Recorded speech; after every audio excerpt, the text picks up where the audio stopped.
introduce Dr. Elvira Osuna HeLa, who graduated from Hofstra University with a degree in engineering science, specializing in biomedical engineering. Her doctoral work was in biomedical engineering at Carnegie Mellon University. Her work, in part, used HeLa cells as a model system to determine the locations of proteins within cells. Dr. Osuna HeLa then went on to teach as a special lecturer in the computational biology department at Carnegie Mellon University. She was later a postdoctoral fellow at the university's Institute for Complex Engineered Systems, where she applied computational techniques to in vitro studies of stem cell culture and differentiation. In addition, Dr. HeLa is the daughter of our very own Professor Garcia Osuna, who is Chair of Foreign Languages at Kingsborough. So please welcome Dr. HeLa.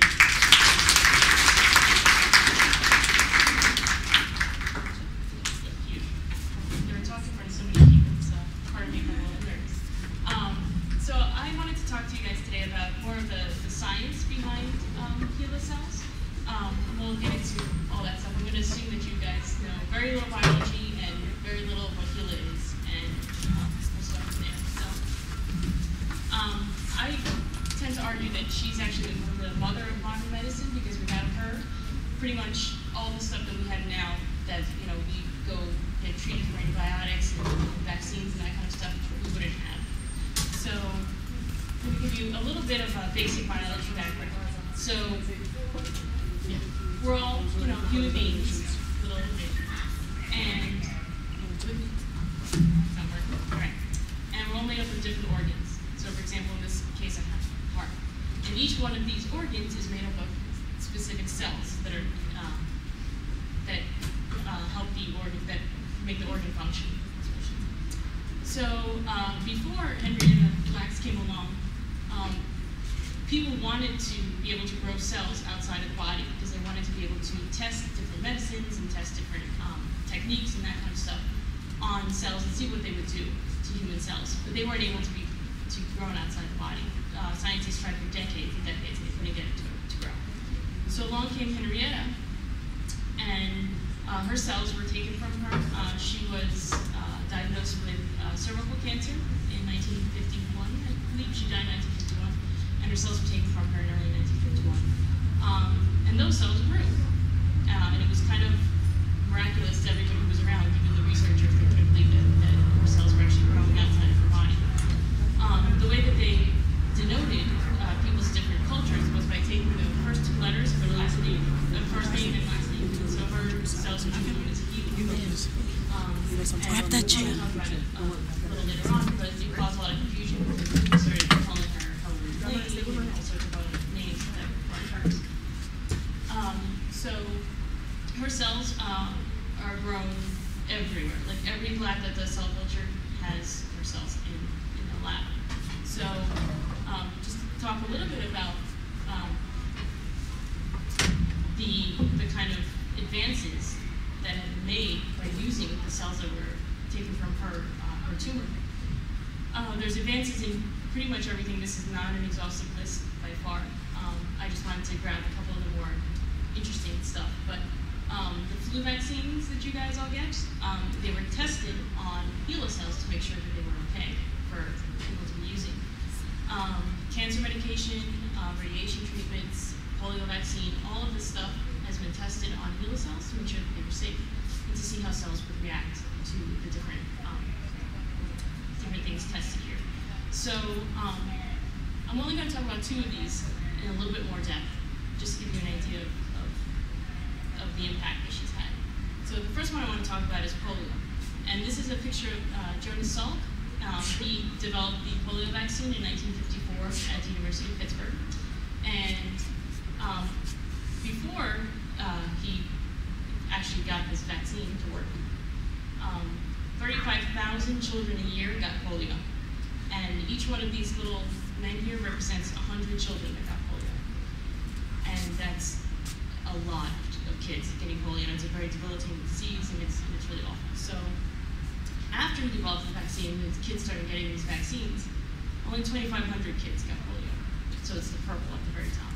So all the kids that are in black were saved from getting polio. What's kind of a little aside that I want to mention here is that when people develop vaccines and medications and stuff, they're testing it on cells. What they do for a vaccine, for example, is they grow the cells and they give the cells the vaccine. And then they try to give the cells the disease or virus or whatever, infection. And if the cells don't get it, then they know it works, kind of, okay? So one of the things to know is that when you get the vaccine, you're not getting her cells, you're getting the actual medication. So it's kind of like, I was actually talking about this with a friend of mine, and we were talking about how it's kind of like a crash test dummy. How like when you buy a car, you don't get the crash test dummy, but they test it using the dummy. So, so they tested it on the cells, but you don't actually get the cells when you get the vaccine. So a bunch of vaccines have been developed this way, a bunch of medicines and that kind of stuff. The other one that I want to talk about is her cells being tested in zero gravity, which I thought was actually really cool because I didn't know this until I started doing a little bit of research on this. And before they sent up a manned mission to space, they wanted to see what would happen to human beings when they were in space, because they had no idea what would happen in zero gravity. So they sent her cells up to see what would happen. You know, did they explode? Did they do something funny? And so she was actually the first woman in space. Her cells were the first ones up in space. So I thought it was kind of neat. And I don't know if this is the actual spacecraft, it's just one that I pulled off Google. But it's an old picture, and so you can kind of imagine, you know, that how important it was to be able to test this kind of stuff. So her cells are being used in everything. I used them myself, like was said in the introduction, and I used them primarily to see what would happen when, for example, if you have certain proteins that locate certain parts of your cells, and if you get disease or infection or whatever, if they relocate somewhere else. And that's actually really important because if they're not in the right place, they can't do the right jobs and that kind of stuff. So I used her cells for this kind of stuff. It was a little more in-depth. I'm pretending that nobody's got a biology background, so I'm not going to go crazy. So the last thing I wanted to kind of talk about, it's a short talk, is kind of future directions and what's currently happening with her cells. And I forgot to mention on the first slide, the cells that were red that I showed, your cells aren't actually red.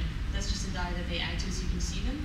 So cells actually look like this. They're kind of gray and bumpy and spiny and all sorts of like a little gross looking. And so this is what her cells look like when you don't add any dye or anything to them.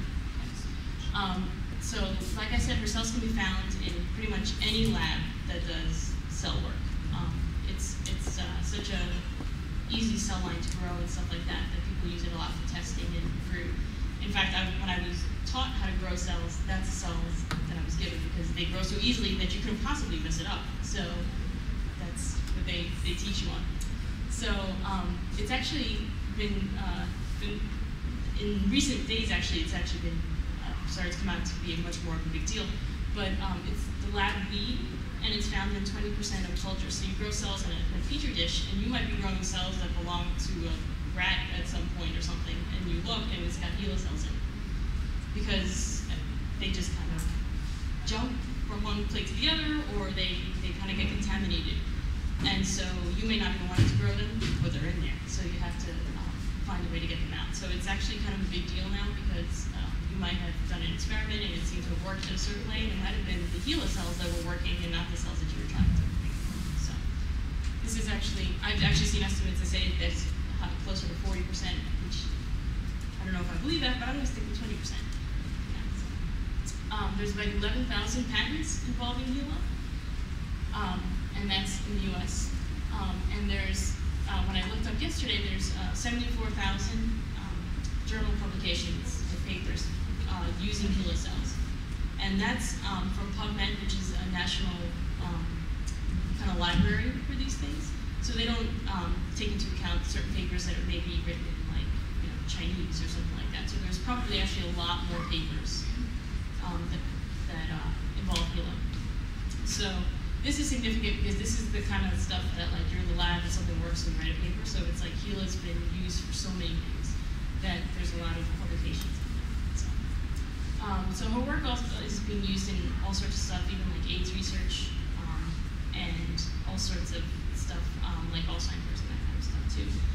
In fact, like the reason they realized that HPV caused cervical cancer later on is because she actually had HPV, and so they were able to figure out that was probably her cancer came from. So,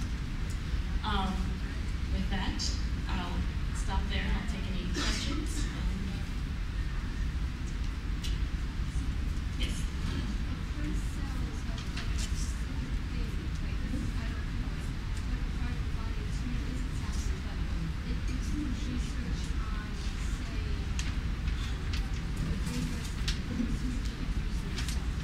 That's a really good question. It's something I forgot to mention. So she said if the cells are from like her tumor, then how come you can use it for like brain research and that kind of stuff? And the reason is because her tumor contains her DNA, and the DNA kind of is the entire kind of like book on how she works, and it contains the sequence for like all the proteins and all the everything in your body. Whether it's in the brain or not. So, for example, like your heart cells and your brain cells all contain the same amount of information. It's just your heart cells know that this is the information that they use, and your brain cells say this is the information they use. So it's kind of like, almost like an encyclopedia, you know, where it's like I'm only going to read the R's, and then the brain's only going to read the B's or something like that. But the entire information is contained in the DNA. So you can get the cells to start producing proteins and stuff that are in the brain, even though they actually come from the tumor. So that's a really, really good question.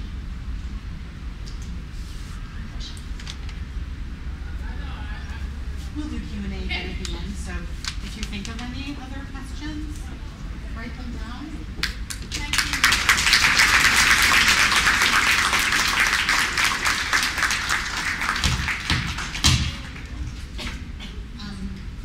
One thing I think I forgot to say before is thank you all so much for coming. It's great to see everybody here and also to see so much enthusiasm and interest in this year's book.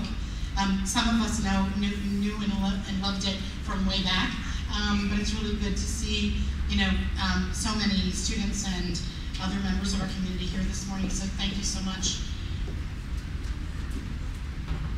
Shall I go ahead and, yes. I'd like to introduce our next speaker, Dr. Mary Beth Dawson. Professor Dawson is a professor in our biology department here at Kingsborough, as I'm sure many of you know. She received her BS from Brooklyn College and her PhD in neural and behavioral science from SUNY Downstate Medical Center. After completing a postdoctoral fellowship, Professor Dawson joined Kingsborough's Department of Biological Sciences, where she has taught for the past 20 years. At KCC, Professor Dawson has developed learning communities with both developmental English and psychology, and teaches a writing-intensive human anatomy and physiology course. In addition to her time at KCC, Professor Dawson has worked as a health economist doing outcomes research for investigational new drugs at both the national and the international levels. We would like to introduce, please welcome, Professor Dawson. Okay, so I'm waiting for this to warm up. Let me use the mic, because as loud as I am, I'm not quite that loud. So, I have my timer, because those of my whole class is here, and those of you who know me know I can go on and on. So, I hope you already got your grade that you said yeah. Okay, so here's the story. My original intention, can everyone hear me in the back? Okay. So my original intention was to come up here and talk to you about sort of why, what's the milieu in science that would allow something like what happened with the whole Henrietta fiasco to happen. So what do I mean by that? I'm a scientist, as you heard, but when I first read this book, what really struck me was more the tangential science aspect. And that is that there was this whole humanitarian thing that went on, that this woman's cells were taken from her, quite without her permission, utilized, as we saw with Dr. HeLa's talk, by like the entire scientific world, to the point where they are now so ubiquitous that you can't even get rid of them. They're like vermin almost, no offense. And so how did this happen? What was the environment like that would support somebody really being blatantly exploited in some sense? Now, yes, we got wonderful benefits from this. Look, the polio vaccine alone, and if you know anything about sort of the logistics of polio, it was really a scourge and very costly, as I was a health economist, just in terms of, dollars per government. So then I started, and I had this great talk prepared on this was all due to the lack of women in science, etc. And then this morning I said, that's not it. It really doesn't have that much to do with the lack of women in science. And so this morning I changed my entire talk. But I taught from 8 to 11:30, so the slides may not even match. So here's what I started thinking about. I've been lucky enough to teach in the Women's Studies program here, and every so often when they let me out of Bio 11, which is human anatomy, I teach the biology of women. And one of the things that really struck me with the whole Henrietta Lacks story is that Henrietta had 2 strikes against her. She was a woman of color living in the Jim Crow South, where basically if you were a person of color, you were segregated against in many ways. Separate hospital entrances, separate restrooms, separate drinking fountains. So we all, hopefully, at this point in time, although what was it, 2 weeks ago that Mississippi ratified the 13th Amendment? Okay, we won't go there. But we all have an understanding, I think, to some degree about what went on with race politics. But I think many of us are ignorant about institutionalized bias against women in healthcare. And that really kind of woke me up this morning and said, oh my gosh, that's what I'm going to talk about. So forget about why there's no women in science. I'll talk about that too. But what I wanted to talk about more was institutionalized bias against women in healthcare. So that's Henrietta. And those are, I kind of took the prettiest picture I could find of the HeLa cells. And I like that had a little heart in the middle, because we really owe a lot to Henrietta and her family, who most of them live in conditions of poverty or some poverty-related hardship, and the rest of the world benefits from Henrietta's cells. So how could this happen? And I've already mentioned the Jim Crow South and how Henrietta had 2 strikes, being a woman and a woman of color. And I want to talk about institutionalized bias in healthcare. And you're going to see the next slide has a lot of words, and those are really not meant for you. They're more meant for me, because I said I just changed this whole talk this morning. Here's the story. A little bit of the history. Throughout, do you know how they come up with new drugs and new treatments? They conduct scientific research. And historically, scientific research has been done on males. And probably because there was some sort of what we call benevolent sexism. And that is, we need to protect the women. We don't want them out of the house. We don't want to inconvenience them. But really it was more blatant sexism, and that is, pardon me if I embarrass you, but women menstruate, and they have cycles, and we can't have that kind of confounding in our experiments. So 50% of the population was completely excluded from all trials about new health care, new health research, even just trials investigating what's the pathophysiology, meaning what goes wrong when you have a disease. That's really bad, because we walked around thinking that when you're having a heart attack, you get nauseous and you get pain in your left arm, if you're a man. So many women had really bad cardiovascular disease that went undetected. They had heart attacks that proved to be more fatal because they didn't understand that heart attack symptoms in women were quite different from heart attack symptoms in males. So that's one way that the bias is institutionalized. The other way the bias is institutionalized is, to this day, this is 2013, this is not 1951 Jim Crow South, it's 2013 New York City. And I understand that when you go to seek health care, the first question that you are asked is, when was your last menstrual period? Because they want to ascertain that you're not pregnant. Okay, We get that out of the way. And that's usually the intake nurse or the triage. But when you go in to see your clinician and you complain of a headache and they ask you, are you menstruating? I once said to a physician, I'm sorry, I teach anatomy. I don't understand the connection between my uterus and my headache. Maybe you can explain that to me. And he wasn't too happy about that. So the point I'm trying to make is this. This happened to Henrietta because she was a woman in 1951 who sought health care.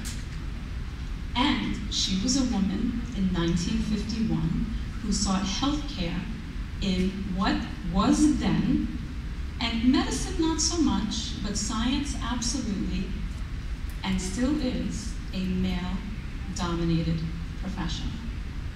And I had quite a few links that I wanted to pull up, but look at some of these facts. Women are the victims of a healthcare system that treats people badly at one point or another, but that treats women badly all the time. There is legislation in place that says you cannot discriminate against women when you are giving health care. So health insurers cannot discriminate against women on the basis of the fact that they're women, but it happens all the time. Okay, think about that. Why do you think we discriminate against women when it comes to health insurance? Because they have babies, and having babies is really expensive. Think about that. 7 in 10 women are either uninsured or underinsured. We are a nation of people who spend $6 billion a year on ringtone downloads. But people walk around, and I'm from red, it's because it's 19 million degrees in here. And if we were in the healthcare profession, you'd say it's because I'm a 47-year-old woman, right? And the women get that. But anyway, we spend $6 billion a year on ringtone downloads, but most of you in this room, particularly if you're female, no offense, this is not a male bash, I just want to give you the facts, most of you are uninsured. Henrietta wasn't insured. Now, it's not all bad. Let me explain to you also why this may have happened. It's not unusual when you have a medical procedure done. How am I doing on time? Am I okay? I didn't even start my timer. When you have a medical procedure done for a tissue sample to be taken, and you get handed a stack of papers, and let's be honest, has anyone ever really carefully scrutinized them? Okay, sign here. I need the treatment, just let me sign, right? And typically in there it will say that you authorize your tissue to be used for medical research. But you didn't know that, right? Next time you're going to read more carefully. What did Henrietta get to the 9th grade? She had her first child when she was 14. So maybe she had a 7th or 8th grade education. So this is how this happened. You take a woman who has probably an 8th grade education.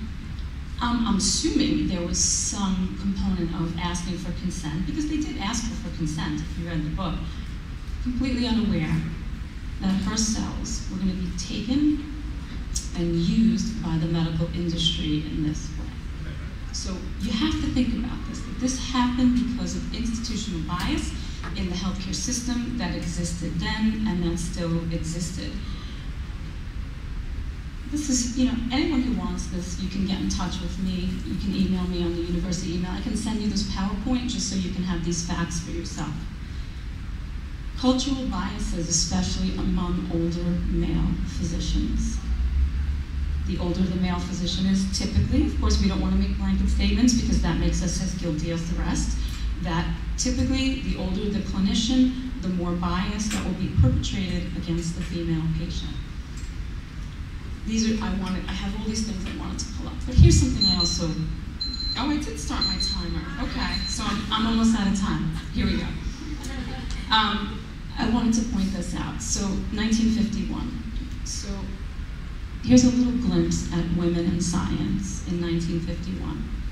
So look at how, well, the first thing you notice is if you look at this curve, so what are the ones that we're looking at? We're really interested in male science and engineering and female science and engineering. So it's sort of a solid line at the bottom. What are we looking at? In 1951, there weren't too many scientists in general. And I don't know how these data were organized populationally, but let's just say that science in general was a small sector of education. But look at the number of women. These are people who got doctorates. The very bottom of the curve, and I inserted that arrow to show you. Pardon me. So part of me likes to think that yes, Henrietta was a victim of institutionalized bias against women in healthcare, which existed then and is still rampant. But I also like to think that there was that one female who was, did anyone read the book? Yeah, do you remember the one female in the book who, in the tiniest way, advocated for Henrietta? It was Mary, right, the lab technician? Of course, her name's Mary, what do you expect, right? I'd like to think that perhaps if there were more females in science and medicine at that time, that maybe the outcome might have been somewhat different. And I just want to, and I'm sorry if I was a little all over the place, but I really, really thought about this morning. I said, you know what, I'm not going to talk about why there's no women in science. I want to talk more about why something like this happens. So I want to leave you with a couple of thoughts. Thought number one is this. You need to be your own healthcare advocate so that when you go to your clinician and you think something is wrong, that you can say, you know, something is wrong, and I believe it is. And if somebody discounts your feelings or your personal assessment, then you keep searching until you find someone who takes you seriously. And the men in the room, we're not letting you off the hook. You have to be the advocates for the women in your life, because there may be a time when one of those women in your life is incapable of being her own advocate, so we need you to help out as well. But I also want to say this, to this day, what percentage of the population are females?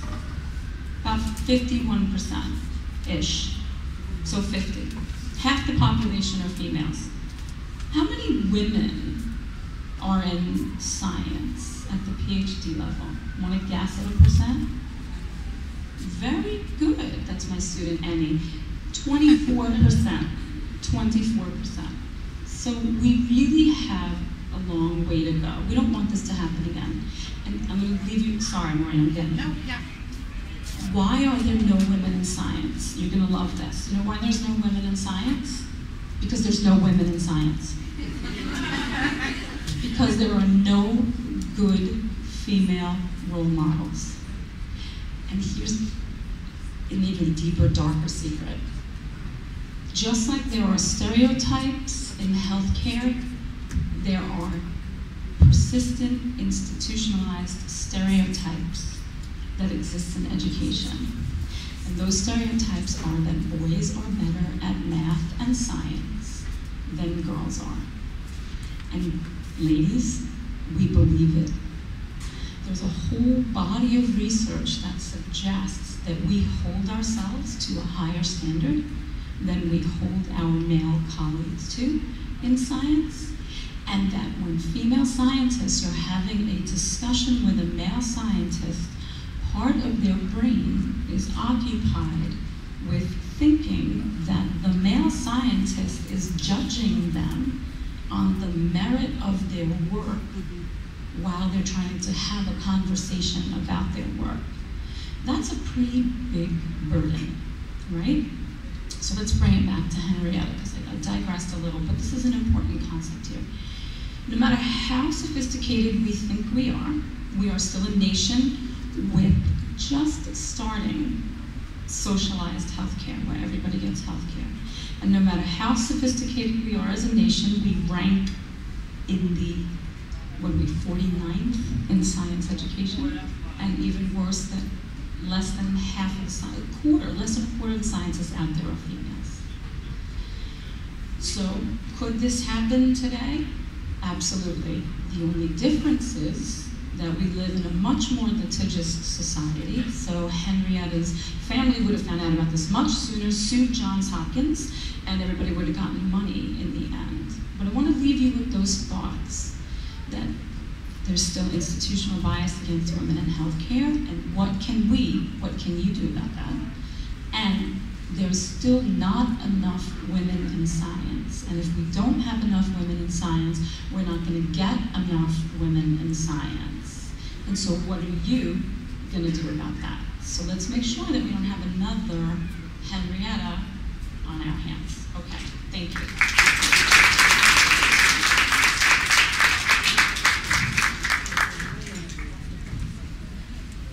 Thank you so much, Professor Dawson and Dr. HeLa, for your wonderful remarks.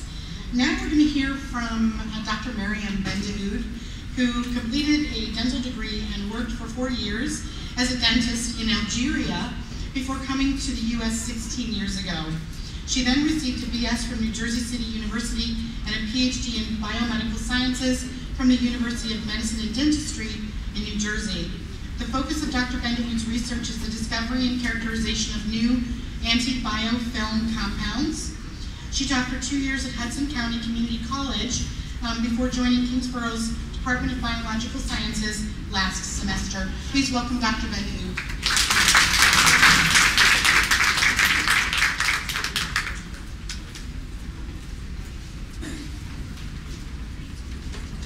Good afternoon, everyone, and welcome to this panel. Actually, today, as you can see, we're going to follow up on the same theme. This is technically the response of Women in Biology to the Henrietta Lab book, right? So how do we respond as a woman to this book? How do we respond as a biologist? How do we respond as a mother of 4? How do I respond simply as a human being? How do we respond in any way to a book that's so wonderful and amazing book here that we have? I don't know how many of you actually read the book. If you didn't read it, that's something you shouldn't miss.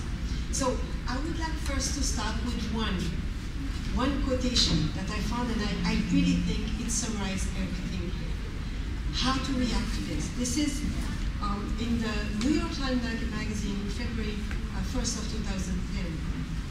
Denise Grady actually said this about the book: a lasting gift to medicine that wasn't really a gift. What does this mean? We get an amazing gift, but it wasn't a gift because she didn't give it purposely. She didn't give her consent. What are the pros and the cons? It is still a gift. Is a gift a good thing? Everybody wants to get a gift. Do you benefit from a gift? Now, does it matter if it was given purposely, if she wanted to give it or not, as long as you benefit from it? This is the question. If I answer it by being a mother of 4 and looking at children who'd never benefited from that gift, what would be my reaction? What would I say to that? Was it fair to give a gift where my own children did not benefit from? This is as a mother. But as a scientist and a woman who can see that many other people, many children, many, not only today, not yesterday, but in the future, will have their lives saved by that gift. So how do we react? How do we see the pros and cons in this story? How do we see the balance, in every balance in life? Which one is the heaviest? How would the balance go? Let's think about it. So if we have to think about, for example, what are the many things that we should thank her for? Henrietta. What was the cell, those famous cell that she gave without her consent? It was taken. She is not here today to say what she think of it.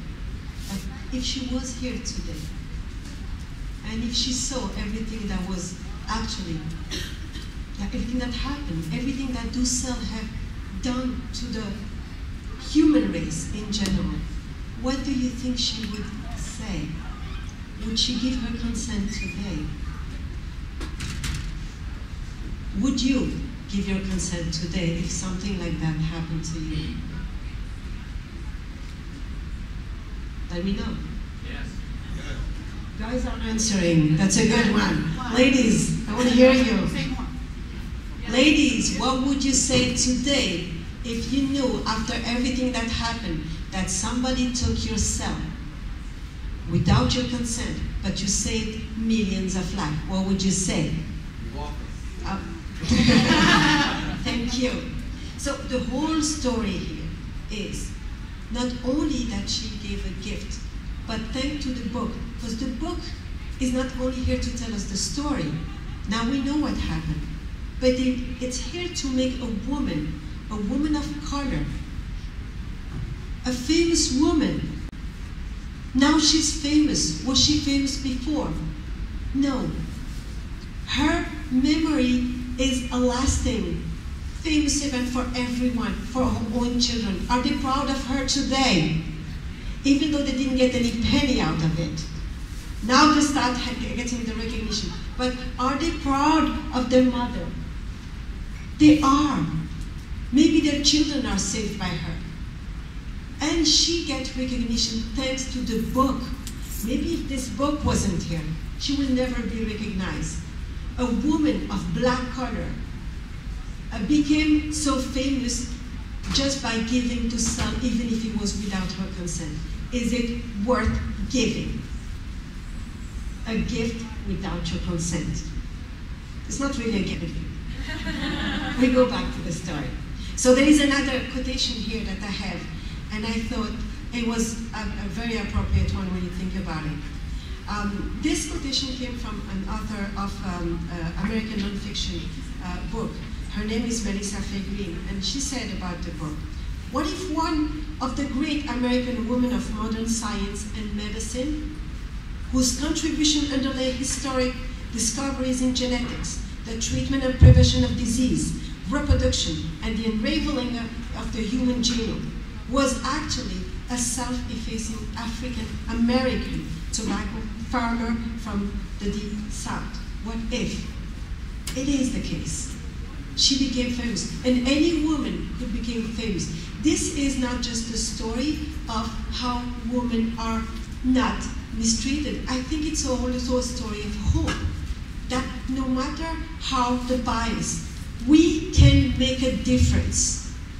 We can make a difference. We can improve things in many ways. Yet it was a woman, and it was a cervical cancer. Do guys have a cervix? Would a man be able to give this type of cell? She was the only one who was able to do so. So, looking back at the book and response to the book, what would you say? Thank you to Henrietta. Okay, any question?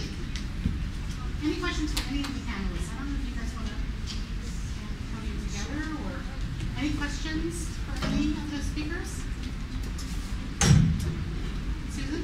Yeah, I wonder if it's the same ethical dilemma that comes up when we're talking about the experiments the Nazis did on their prisoners and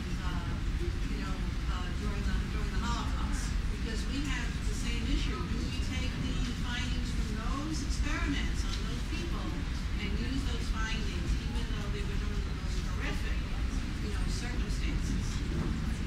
So the question is about the ethical dilemmas of what went on in Nazi Germany, that even though those experiments were conducted under horrific conditions, there still can be a benefit. That's a pretty hefty argument, because on the one hand, one wants to think if you can't do a cost-benefit analysis. Millions of people lost their lives. But at the same time, maybe the benevolence in all of us thinks that if something good can come from that horror, then at least maybe we can help others. But it's just it's a different abuse of power, but it is still an abuse of power. And that's just to look at what happened to Henrietta. It was an abuse, I'm very bad. It was an abuse of power. Anybody else? Actually, I have other examples that are very similar to this. And you've all heard of Frankenstein, right? What is that example? It's an example that, yes, there is abuse. There will be abuse. But if we have to compare the case of Henrietta, and this is what we are here to do today, Henrietta gave cells. It wasn't by harming her in any way. It wasn't by using her body in a way that is actually diminishing the human body.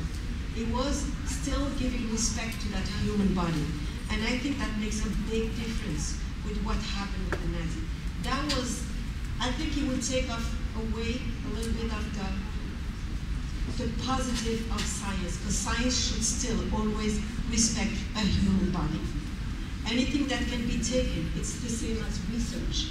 And if you agree with me, when we talk about research, there is ethics behind research that are deeper actually than just not giving a consent. But if you use even animals, there's a limitation in what you can do to them. So I think, for me, that argument would say it takes away a little of that result. And can we really take the result? We can take them if they're valid. But the way it was done was that following all of those ethics. If it's not, they will not be taken. That's how science is. Were there any other cases just like Henrietta where their cells were taken without permission and were they documented as well? Well, I think there were a lot of cells taken from people that weren't necessarily consenting that their cells were taken, but none of them grew. And so I think that was the thing. It's like, I'm sure there's hundreds of people whose cells were taken, they didn't know about it. But since Henrietta's grew, she kind of became more famous because of it. If you think that one day somebody's going to take your cell and you become famous later on, would you like it to happen?